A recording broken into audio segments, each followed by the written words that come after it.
ये बुक आप फैमिली ले लो, 10 मिनट बैठ के पढ़िए, ले लो, मैं किताब से पढ़ती हूँ बस। पास करेंगे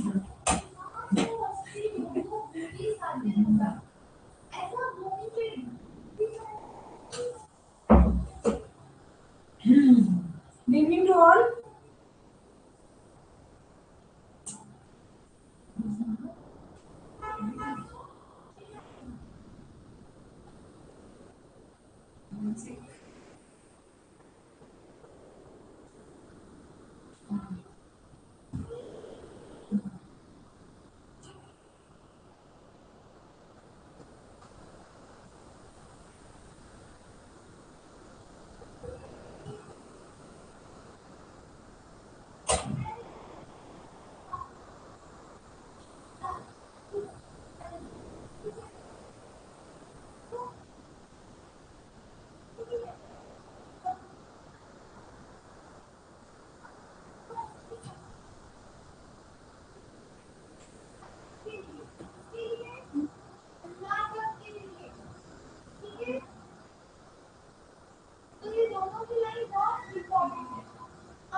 Good evening all. Good evening to all. Back to back classes हो रही हैं आप लोगों की, हैं बड़ी अच्छी तैयारी चल रही है एनालिसिस के लिए, हाँ एग्जाम के लिए, बड़ी अच्छी बात है।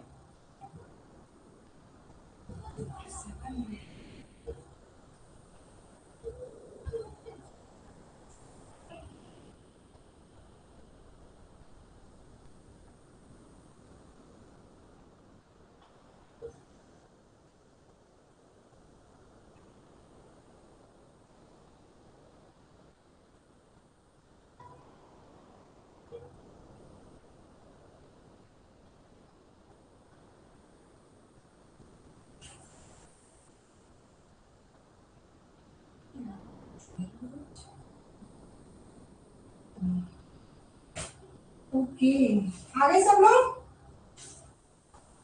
ऑडियो वीडियो क्लियर है? ऑडियो वीडियो क्लियर है?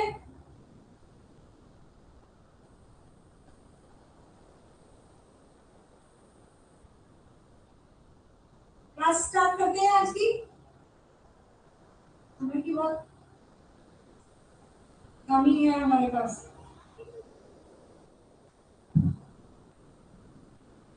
हाँ जी, देखिए हमारा लास्ट क्वेश्चन था quality of the ideal prover. Okay, good evening. हमारा लास्ट क्वेश्चन ये था 15 the quality of the prover. उसके बारे में हमने क्या बताया था? ट्रस्टवर्दी होना चाहिए, ट्रस्टवर्दी, सिक, इमोशनल, आइडल, ये स्पेलिंग है, स्पेलिंग मिस्टेक है, ठीक है, ट्रस्टवर्दी ये हो गया ना। अभी हम नेक्स्ट क्वेश्चन पे चलते हैं। चलिए, सेंटीसिमल स्केल कौन सी अफोरिज्म में बताया है? हाँ, centesimal scale was introduced by doctor Hahnemann in 5th edition of organon of medicine and which section? बताइए अब, ये तो आपको कुछ कुछ याद होंगे होंगे। 270 एफोरिज्म में क्या था, 269 में क्या था? चलो रिकॉल करें थोड़ा सा। चलो रिकॉल करते हैं।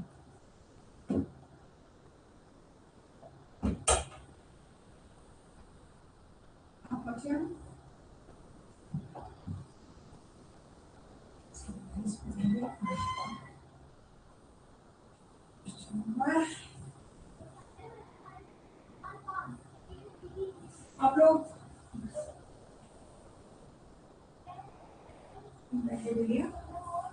देखो, ये है ना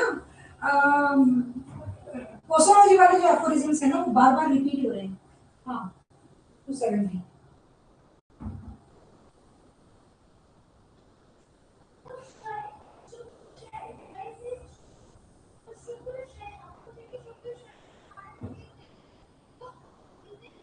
देखो थोड़ा सा रिकॉल कर लेते हैं। 269 एफोरिज्म में क्या दे रखा है? 269 एफोरिज्म में क्या दे रखा है? Homeopathic system of medicine developed for its either to uneven degree the split like medicinal power of the crude drug substances by means of process peculiar to it, which has hitherto never been tried, only or become penetratingly efficacious and remedious, even those that in crude state give no evidence of slightest medical power of human body. 69 aphorism, potentization of the substance. 69 aphorism और 70 में क्या दे रखा है?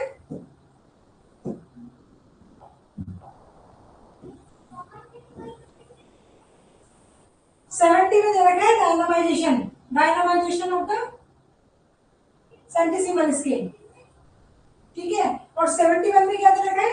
Knowledge of pharmacy, knowledge of pharmacy preparation of the potentise medicine directly from fresh plant, fresh plant से medicine कैसे बनाई जाती है उसकी नॉलेज दे रखी है 271 में। और स्टार्टिंग जो सेंटिसिमल को इंट्रोड्यूस के बारे में इंफॉर्मेटरी है वो सारा का सारा 78 में। और 68 में क्या दे रखा है? Use the power in the preparation of medicine, power uses of dry powder, sorry, uses of dry powder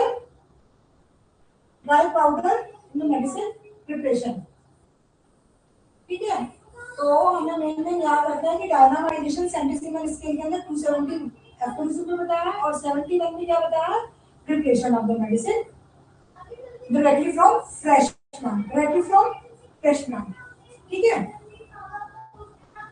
कल का जो क्वेश्चन था उसका अभी हम डिस्कस करेंगे। Aqua solution, alcoholic solution, aqua alcoholic extract, something कुछ था ना। Mother teacher, what is mother teacher, उसका अभी बताते हैं। अभी नेक्स्ट जब भी रिपीट होता है तो मैं उसको एक्सप्लेन करता हूं अगर होता है। Next question is trituration is done. Trituration क्या होता है? ट्राइचुरेशन में क्या करते हैं? इनसॉल्युबल ड्रग सब्सटेंसेस को ट्राइचुरेट करके सॉल्युबिलिटी क्रिएट करते हैं, सॉल्युबल में कन्वर्ट करते हैं उसको, ठीक है। तो अनग्लेज्ड, ये क्वेश्चन भी रिपीट हो रहा है। Unglazed glass mortar, glazed porcelain mortar, glazed iron mortar, unglazed porcelain mortar. तो आंसर इज बी। अगर आप लोगों ने फार्मेसी में प्रैक्टिकल किए होंगे, हाँ, तो उसमें बताया होगा। बिल्कुल सही बात है। ट्राइचुरेशन इसमें क्या रहता है?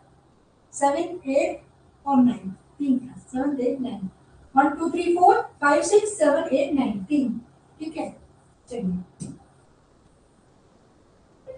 देखो इसमें अप्लायंस के बारे में थोड़ा सा बताया गया है। ट्राइचुरेशन, ट्राइचुरेशन क्या होता है? ट्राइचुरेशन की डेफिनेशन पता है हम लोग को? It is an ideal physical mathematical process of potentization. What is dynamization? What is trituration? Is the method of potentization with the physical or mathematical process, which preparation of the medicine take place by use of solid vehicle, which is sugar of milk. Grinding करते हैं according to the pharmacopoeia. हम medicine कैसे बना रहे हैं? According to pharmacopoeia, homoeopathic pharmacopoeia से हम हमारी होम्योपैथिक मेडिसिन बनाते हैं। जो भी गाइडलाइंस, इंस्ट्रक्शंस, जो भी डायरेक्शंस दिए हैं फार्माकोपिया में, उसके अकॉर्डिंग हमारी मेडिसिन प्रिपेयर करते हैं। उसके बाद हमारा जो इंस्ट्रूमेंट्स होते हैं, मोटर पेस्टल, उसके बारे में ठीक है। Clean unglazed porcelain mortar, clean unglazed porcelain pestle. Mortar और पेस्टल दो यूटेंसिल यूज होते हैं, दोनों की दोनों अनग्लेज्ड सरफेस वाले होते हैं, दोनों के दोनों क्लीन होने चाहिए। स्पैचुला होता है मेडिसिन डालने के लिए और निकालने के लिए। क्लीन फियर रिक्वायर्ड, बिल्कुल जब आप उसको ट्राइचुरेट करेंगे, ग्राइंडिंग करेंगे तो उसको निकालने के लिए भी क्लीन सरफेस का मटेरियल होना चाहिए, ठीक है। स्टॉप वॉच होनी चाहिए। क्यों? क्योंकि हमारा टाइम क्या होता है? 1 आवर का होता है। ट्राइचुरेशन क्या होता है? 1 आवर। 20-20-20 याद आ रहा है? 20-20-20 मिनट्स के 3 स्टेजेस के अंदर हम करते हैं। तो यहाँ पर क्या होता है? स्टॉप वॉच हमारे पास होनी चाहिए। फ्रेशली मार्क्ड न्यू वेलवेट को लेबल, प्रॉपर्ली लेबल्ड होना चाहिए मेडिसिन का, क्योंकि आप लोगों को पता है कि हम लोग डायनामिक फॉर्म में होती है, तो देखने में समय जैसे दिखती है। तो प्रॉपर लेबलिंग होनी चाहिए। Balance and weight being properly होनी चाहिए, ना कम ना ज्यादा। ये रूल्स होते हैं फार्मेसी में मेडिसिन बनाने के। चलिए नेक्स्ट क्वेश्चन। तो मोटर और पेस्टल दोनों कैसा होना चाहिए? अनग्लेज्ड सरफेस वाला। अनग्लेज्ड पोर्शन इन मोटर और पेस्टल भी है तो पेस्टल भी अनग्लेज्ड सरफेस का होना चाहिए। Next question, what is the common name of ledum bulb? Ledum bulb, ledum bulb material का पार्ट है। कौन सी मेडिसिन लीडम बल्ब कहाँ यूज होती है? ज्यादातर कहाँ यूज होती है ledum bulb? Marsh tree, baneberry, pink rose और व्हाइट सीडा। क्या नाम है बताऊं? अब आपको इन लोगों के नाम पता होंगे तो आप इसका नाम बता सकते हैं? ये लोग याद कर लो।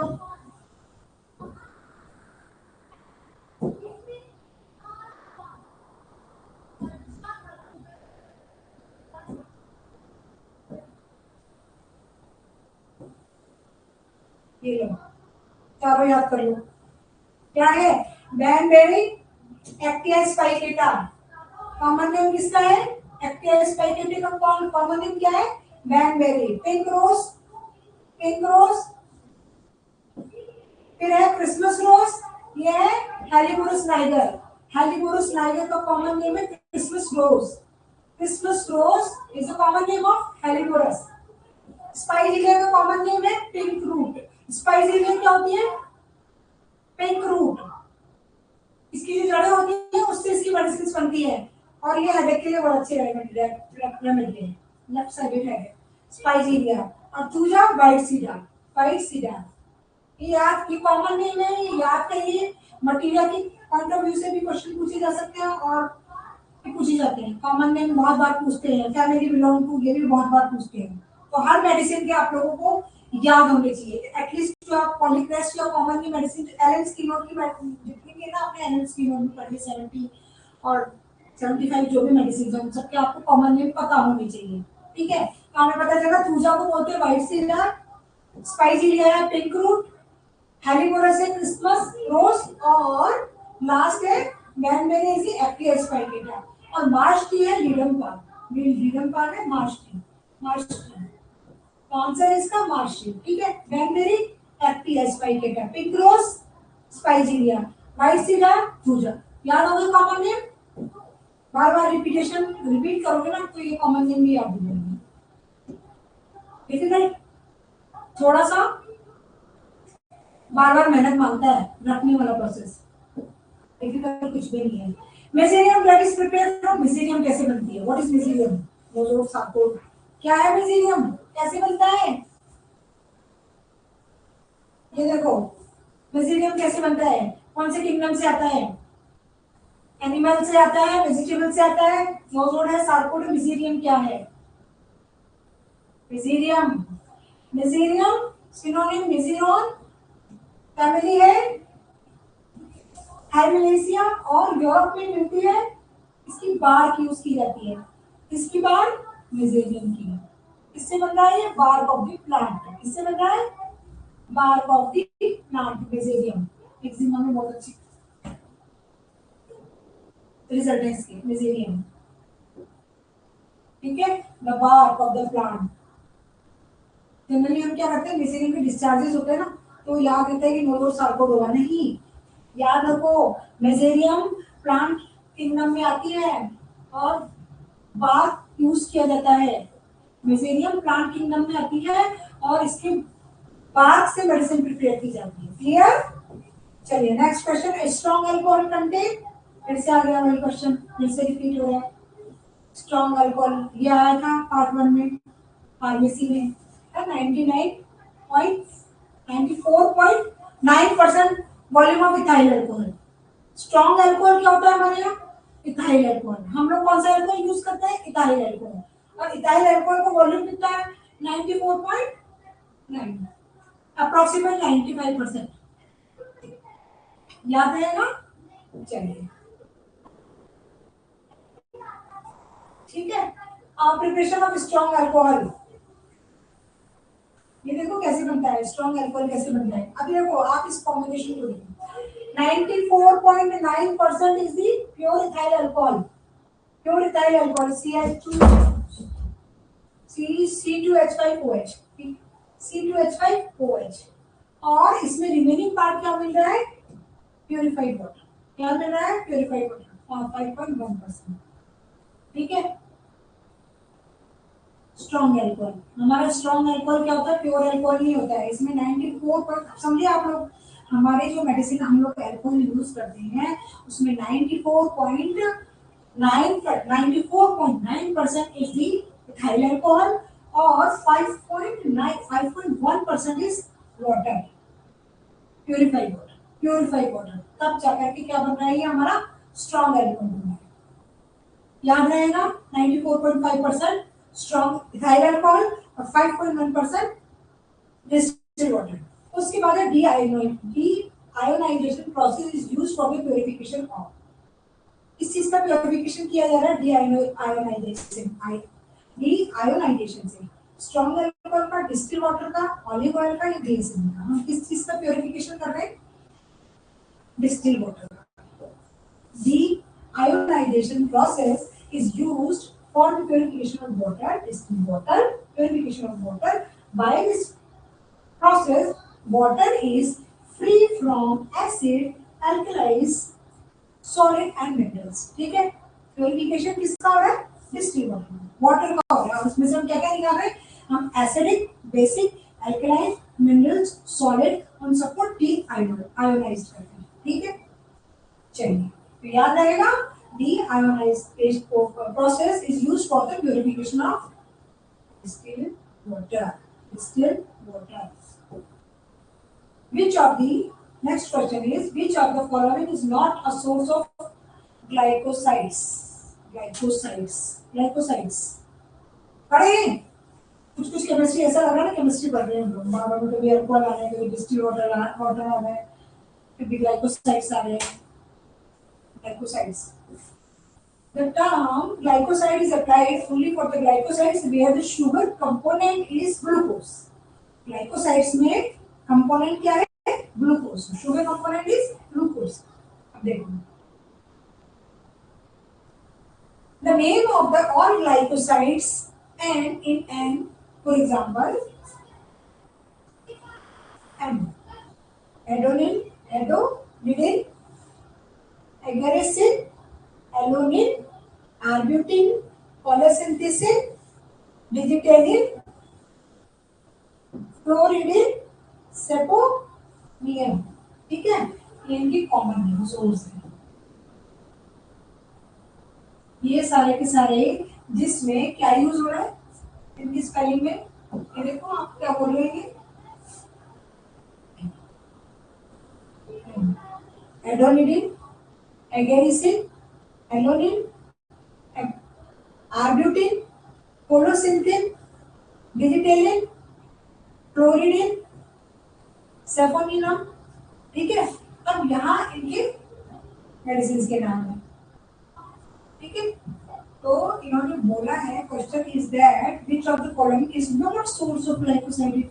ऐसा कौन सा सोर्स है, इनमें से कौन सी मेडिसिन है जिनमें ग्लाइकोसाइड नहीं होता है, क्या ग्लाइकोसाइड्स नहीं होते हैं। ग्लाइकोसाइड्स इज द ग्लूकोज का कंपोनेंट है। Glycoside is applied only for those glycosides where sugar component is glucose. Sugar component glycoside में क्या है, ग्लूकोज है। और हम कैसे इसमें हम कैसे आइडेंटिफाई कर रहे हैं, जहां पर एन यूज हो रहा है। तो हमें इस चीज के लिए हमें यहाँ पे क्या मेडिसिन दे रखी है, हमें जब हम बटी का पढ़ते हैं तो हमको इनके कंपाउंड्स भी पढ़ने होते हैं। कई बार हम लोग पढ़ लेते हैं और कई लोग मैक्सिमम टाइम हम लोग ध्यान नहीं देते हैं, इसमें कौन सा यूज हो रहा है, इसमें कौन सा यूज हो रहा है। इसमें तो एलोन में एलोनिन हो रहा है, एगेरिकस में एगेरिसिन हो रहा है, एडोनिस बी में एडोनिडिन हो रहा है, और युवा और सी में आर्ब्यूटिन हो रहा है, कोलोसिंथिस में कोलोसिंथिन हो रहा है, और डिजिटेलिस में डिजिटेलिन हो रहा है। ठीक है, तो ये लोग ये हम पढ़ते हैं। अब इसको एक बार रिवाइज कर लो, जहाँ पर ये एन है तो इसमें आंसर क्या है, एडोनिस नहीं है, एगेरिस नहीं है, हेमामेलिस और हेमामेलिस। आंसर है सी, हेमामेलिस। ठीक है, ठीक है, क्वेश्चन समझ में आया, आंसर सही है, याद हो जाएगा। Which is the following not a source of glycosides? Adonis B, इसमें एडोनिन आता है, एगेरिकस में एगेरिसिन आ रहा है, एलोइन में एलोइन आ रहा है, और हेमामेलिस इसमें है ही नहीं लिस्ट में, इसका आंसर है हेमामेलिस। ठीक है, चलो आगे चलते हैं। Which of the following solid supports is used in absorption chromatography? Chromatography क्या होती है? Chromatography थोड़ा थ्योरी पढ़ लो तो याद करने में आसानी रहेगी। थोड़ा सा अगर आप इसके लिटरेचर में जाते हैं ना तो क्वेश्चन अच्छे से याद रहेगा, नहीं तो फिर वो रटने वाली चीज होती है, या तो आ भी सकती है एग्जाम में, नहीं भी आ सकती है। ठीक है, तो एब्जॉर्प्शन क्रोमेटोग्राफी क्या होती है? In this type of chromatography, the fixed phase is solid packed in a column. The fixed phase is a solid packed in a column.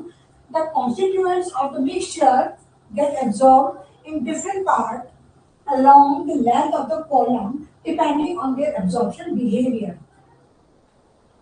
किसकी बात हो रही है? आपको पता है कौन से कॉलम की बात हो रही है? किस कॉलम की बात हो रही है? हाँ,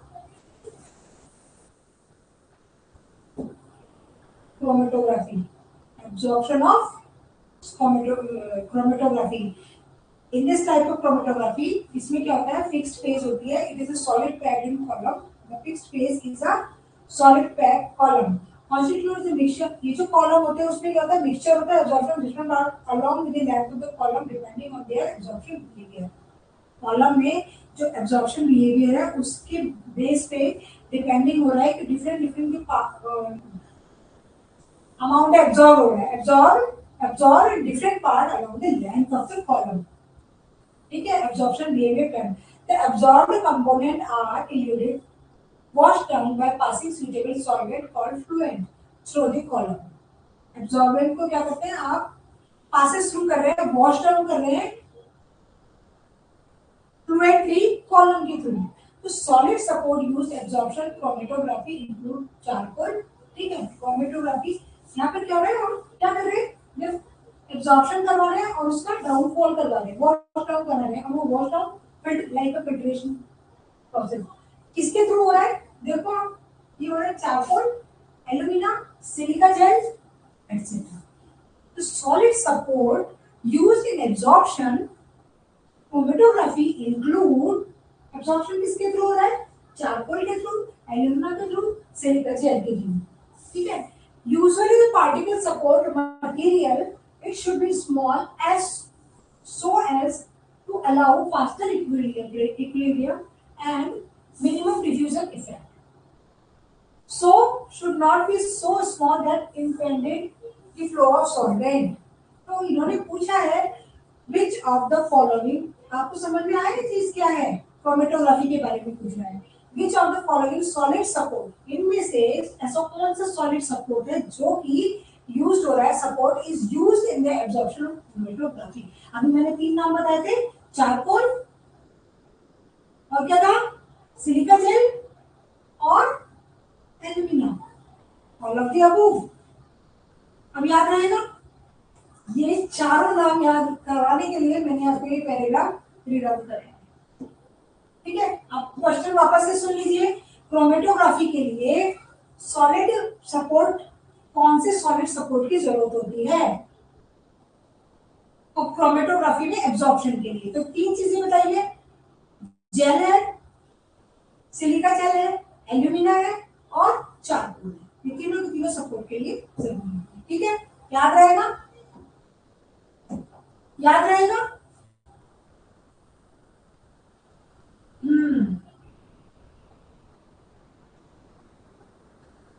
charcoal, alumina, silica jail. Solid support absorption chromatography included charcoal, alumina and silica gel. Next question. A dose administered, देखो अब फिर से क्वेश्चन को करो. A dose administered subsequently to enhance the action of initial dose is known as.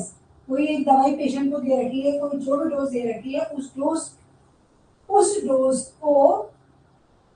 उस dose के action को enhance enhance करने के लिए जो हम सेकंड डोज देते हैं उसको क्या बोलते हैं? अ dose administered subsequently to enhance the action of the initial dose. Question समझ में आया आप लोगों को? क्वेश्चन समझ में आया कि जो मेडिसिन दे रखी है, जिस डोज में दे रखी है, उस मेडिसिन के एक्शन को एनहेंस करने के लिए जो अब हम सेकंड डोज देते हैं उसको क्या बोलते हैं? क्या वो बूस्टर डोज होती है? क्या वो रिफ्लेक्टिव डोज होती है? क्या वो मैक्सिमम डोज होती है या फिर फिजियोलॉजिकल डोज होती है? फिजियोलॉजिकल डोज क्या होती है? फिजियोलॉजिकल डोज पढ़ी है आपने? कितने टाइप की डोज होती है? Pathological dose, physiological dose, dynamic dose, ये वर्ड्स पढ़े हैं आप लोगों ने? Booster dose, reflective dose, minimum dose, maximum dose, infinitesimal dose, कितने सारे डोजेस के वर्ड सुन लिए आपने? पढ़े हैं नहीं बुक्स में? जल्दी बताओ। हाँ, इसका आंसर है बूस्टर डोज। बूस्टर डोज का मतलब होता है बूस्टअप करना, ठीक है, एनहांस करना। नहीं पढ़ा, वेरी गुड, गुड आंसर। कैसे पढ़ोगे? ये सब फिलोसफीज की बुक्स में डोजेस के बारे में एक्सप्लेनेशन है ना? और हमने फिलोसफी पढ़ी नहीं होगी शायद। कैरोल डेनम की फिलोसफी में एक चैप्टर है जिसमें डोजेस के बारे में एक्सप्लेनेशन दिया है, सब तरीके की डोजेस बताई हुई है उसमें। चलिए, तो इसका आंसर है ए। चलिए पढ़ लेते हैं एक बार ये डोजेस क्या होती है, थोड़ा सा डोजेस पे रिव्यू कर लेते हैं।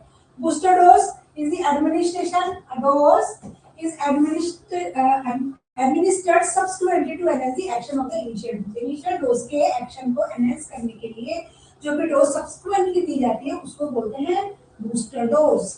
फिर है रिफ्लेक्टिव डोज। आप देखो रिफ्लेक्टिव डोज क्या होती है, ये नई चीजें हैं, समझ में आनी चाहिए, ये टर्मिनोलॉजी भी पता होनी चाहिए, और डोज के बारे में हमें नॉलेज होनी ही चाहिए, क्योंकि तीन इंपॉर्टेंट 71 एफोरिज्म है। 3 पॉइंट जो थर्ड पॉइंट है ना वो इसी से रिलेटेड होता है, कोसोडोज से, ठीक है। Reflective dose is the fraction of a full dose.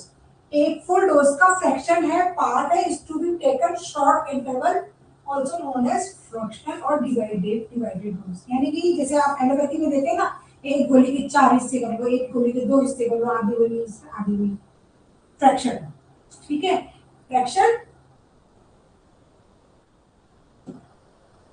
Fraction reflective dose means the fraction of a full dose, एक डोज के फ्रैक्शन करना। हम 50 मिलीसीमन में भी तो करते हैं ना, उसका पार्ट लेते हैं, एक पार्ट देते हैं, दो पार्ट देते हैं, fraction. Fraction dose is the refractive dose is the fraction of the full dose, ठीक है, समझ आया? तीसरी टर्मिनोलॉजी है मैक्सिमम डोज। मैक्सिमम डोज हमारी होम्योपैथी में क्या देते हैं? ओहो, ये कहां गया?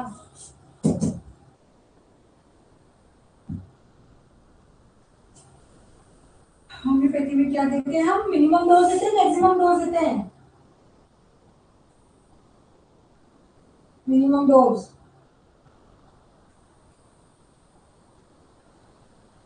मैक्सिमम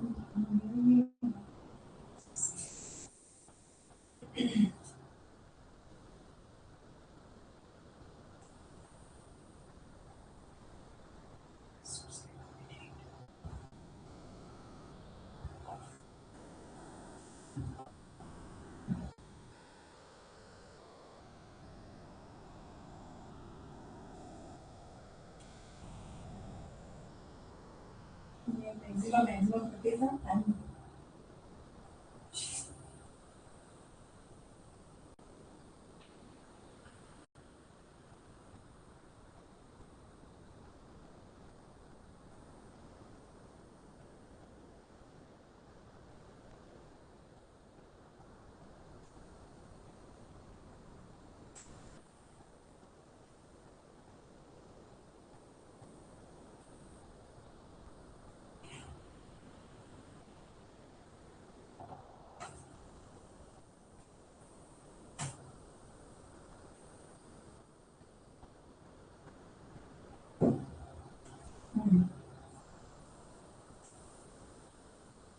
सेकंड लाइन की सेकंड सिलेक्ट करो, ओके हो गया ना?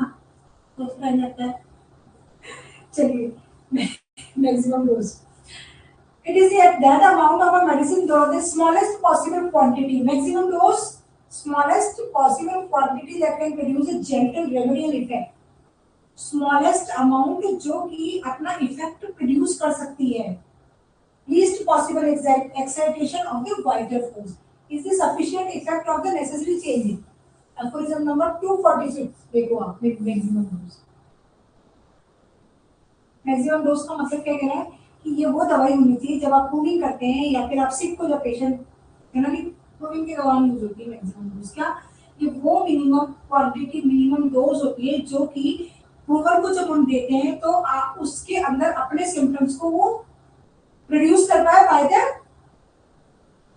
Excitation of the vital force. Vital force को इतना ज्यादा मतलब least possible excitation of the vital force create कर सके, वो उसकी मैक्सिमम डोज है. ठीक है. और फिजियोलॉजिकल डोज, और डोज भी ये बनर्जी के रूप में भी दे रखी है. Physiological dose, pathological dose. A dose which stimulate the normal physiology or the function of the various system of the organ. ठीक है. यानी कि वो डोज, कोई भी मेडिसिनल सब्सटेंस का वो क्वांटिटी जो कि बॉडी में जाकर फिजियोलॉजिकल इफेक्ट प्रोड्यूस कर सके. फिजियोलॉजी के ऊपर काम है. फिजियोलॉजी मतलब समझते हैं ना, normal functioning of the system body की. ठीक है. फिजियोलॉजिकल डोज का मतलब वो डोज जो फिजियोलॉजिकली एक्टिव हो सके, फिजियोलॉजिकली एक्शन शो कर सकती है लेने के बाद. ठीक है. Physiological action. अब समझ में आ गया. Refractive dose, divided fraction of the full dose. Booster dose जो कि इनहेंस करती है प्रीवियस डोज को, इनिशियल डोज को. मैक्सिमम डोज जो कि वाइटल फोर्स को सफिशिएंटली लीस्ट पॉसिबल एक्साइट करते हैं, लीस्ट पॉसिबल एक्साइटेशन प्रोड्यूस करे वाइटल फोर्स का, और अपने खुद के इफेक्ट को या जो भी चेंजेस प्रोड्यूस करने होते हैं वो प्रोड्यूस कर पाए, वो डोज मैक्सिमम. और physiological dose physiological action show करते हैं. ठीक है. तो इसका answer booster dose. Booster dose. ठीक है. आगे चले. Next question. Preparation of the alcohol. Preparation of the alcohol from the starch involve which is following starch. Starch से preparation of alcohol from starch कौन सा है? Fermentation, fractional distillation, saccharification. देखो, saccharification is a conversion of the starch into maltose. Starch को maltose में convert करना process कहलाता है सैक्रिफिकेशन. ठीक है.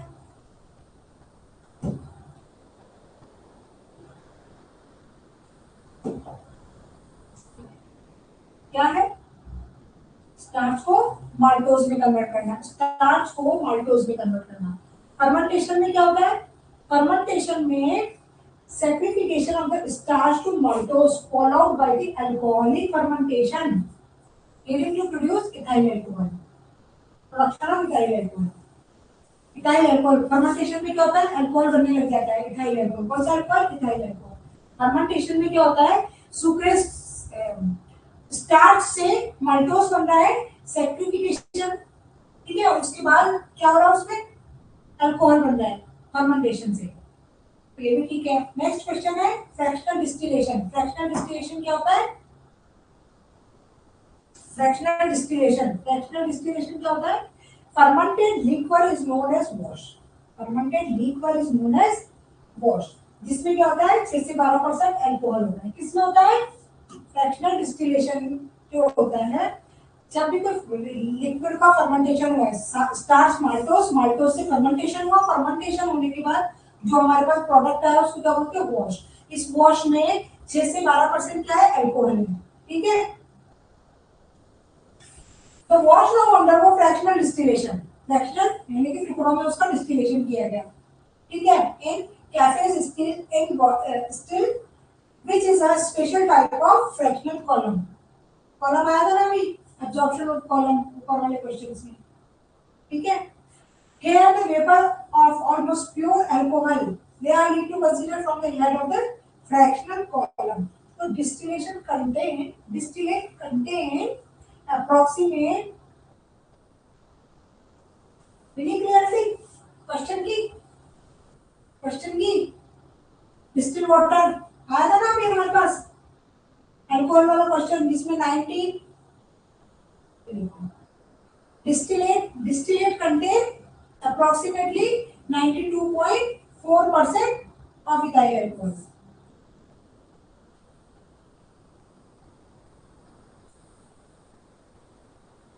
ठीक है, तो अब हमारे क्वेश्चन पे आते हैं अपन वापस। हमारा क्वेश्चन क्या है? Preparation of alcohol from starch involve preparation of alcohol from starch, starch से माल्टोस, माल्टोस से alcohol. Which is the following process? क्या प्रोसेस होगा? क्या हुआ सबसे पहले? स्टार्च से माल्टोस बना, सैक्रिफिकेशन। फिर क्या हुआ? माल्टोस में इथाइल अल्कोहल का एडिशन हुआ, फर्मेंटेशन हुआ, और फर्मेंटेशन के बाद हमने क्या किया? उसका डिस्टिलेशन किया। तो all of the process, all of the above process are involved in the preparation of alcohol from the starch. Starch से अल्कोहल बनने वाले प्रोसेस में ये तीनों प्रोसेस आएंगे: saccharification, fermentation, fractional distillation. Clear हुआ? याद रहेगा? याद रहेगा? Which is the follow? Next question. Next question पे चले। देखो, मैं इस क्वेश्चन में जाने से पहले कल हमारा एक क्वेश्चन था, मैं पहले उसको क्लियर कर देती हूँ क्योंकि फिर वो टाइम की वजह से वो रह जाएगा। क्या क्वेश्चन था? मदर टिंचर वाला याद है? मदर टिंचर याद आ रहा है? सेकंड नंबर वाला क्वेश्चन आंसर क्या होगा मैडम? फिर मैंने कहा था बुक से हम क्लियरिटी लेंगे। आप लोग पढ़ के आए उसको? आप लोगों ने किया उसका कुछ?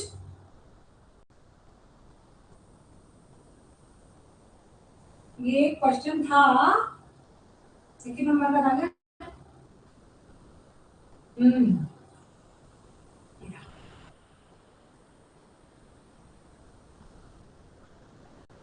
मदर टिंचर ये था, यही क्वेश्चन था।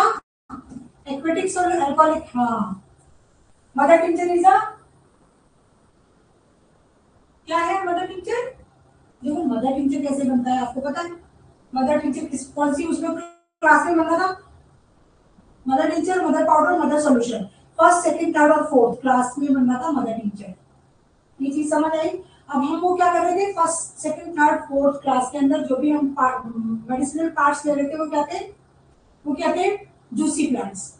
Number one high juicy plant, second वाले में मॉडरेट जूसी, तीसरे वाले में लीस्ट जूसी, और चौथे वाले में ड्राई फ्रेश, है ना? प्लांट्स और एनिमल किंगडम्स के मेडिसिनल सब्सटेंसेस हम ले रहे थे। ठीक है, तो हम उसमें क्या करते हैं? मेस्टिलेशन करते हैं। लिक्विड वाला जब अपन मेडिसिन बनाते हैं, एक्सट्रैक्ट निकालते हैं, तो क्या करते हो? उसको चॉप करते हो। ठीक है, चॉप करने के बाद हम क्या करते हैं? उसको उसके लिक्विड को निकालते हैं, और लिक्विड को निकालने के बाद उसमें कुछ चीज ऐड की जाती है, और उसका फिर उसको अल्कोहल में बनाते हैं। तो जो जूसी प्लांट्स होते हैं उसका हम क्या लेते हैं? एक्सट्रैक्ट लेते हैं। क्या लेते हैं? एक्सट्रैक्ट लेते हैं। तो मदर टिंचर क्या होता है? एक्सट्रैक्ट। मदर टिंचर में क्या होता है? मेडिसिनल एक्सट्रैक्ट, जिससे भी आप दवाई बनाओगे ना, जिस भी प्लांट से या जिस भी एनिमल सोर्सेज से आप बनाओगे, उस सब्सटेंस का एक्सट्रैक्ट लेते हैं, और साथ में क्या होता है? अल्कोहल होता है। और क्या होता है? डिस्टिल वाटर डाला जाता है ना। कुछ अगर आप लोगों के उसमें याद आ रहा हो फार्मेसी का, कि आप कटिंग करते हो, उसको फिर उसमें डालते हो, फिर उसका फिल्ट्रेशन करके जो एक्सट्रैक्ट निकलता है उसमें अल्कोहल ऐड किया जाता है, और उसका मदर टिंचर बनाया जाता है। वो मदर टिंचर सप्लाई किया जाता है फॉर द नेक्स्ट पोटेंसीज बनाने के लिए, 1C और लिक्विड पोटेंसीज। ठीक है, तो इसलिए इसका आंसर है aqua alcoholic solution extract. Aqua alcoholic extract alcoholic solution नहीं है। सॉल्यूशन तो केमिस्ट्री वाला पार्ट होता है जिसमें हम क्या होता है? सॉल्वेंट और सॉल्यूट लेते हैं। ये लाइन मैंने बोली थी ना कल। अभी आपको एक चीज की क्लियरिटी मिली, सॉल्यूशन मींस सॉल्यूट और सॉल्वेंट होता है, केमिस्ट्री का पार्ट होता है। हमारे यहाँ जो मदर टिंचर बन रही है वो मेडिसिनल सब्सटेंस, जो भी प्लांट होते हैं, जो भी एनिमल्स होते हैं, जो ग्रेट सबसे ज्यादा जिसको लिक्विड पार्ट लिया जाता है, उसका हम एक्सट्रैक्ट लेते हैं उस सब्सटेंस से, उसका एक्सट्रैक्ट लेते हैं और उसको अल्कोहल में ऐड किया जाता है, इसलिए इसको बोलते हैं एक्वा अल्कोहलिक। तो आंसर इसका है डी। याद रहेगा? ठीक है,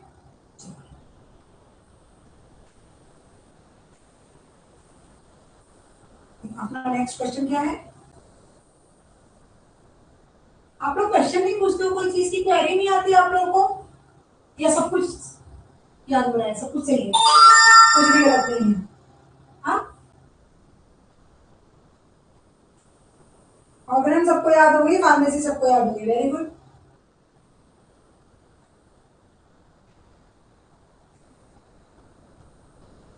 इस क्वेश्चन में which of the following combination is incorrect with respect to the name of the medicine source? Medicine और उसके सोर्स से रिलेटेड कौन सी है जो गलत है? अब यहाँ पर फिर वही नाम आ गए। स्नेक से कौन सी, ये स्नेक मेडिसिन है, तो टेल अस। लैक्टोडेक्टस स्पाइडर है, कैस्टर और ब्लाटा। ब्लाटा इंसेक्ट पॉइजन है, ये तो ठीक है, पता है ना, याद है किसी को? Insect poison Blatta. Blatta orientalis कैसे बनती है? कॉकरोच से। तो ये पूछ रहा है, क्वेश्चन है कौन सा कॉम्बिनेशन जो मेडिसिन का और उसके सोर्स का है वो कौन सा गलत है।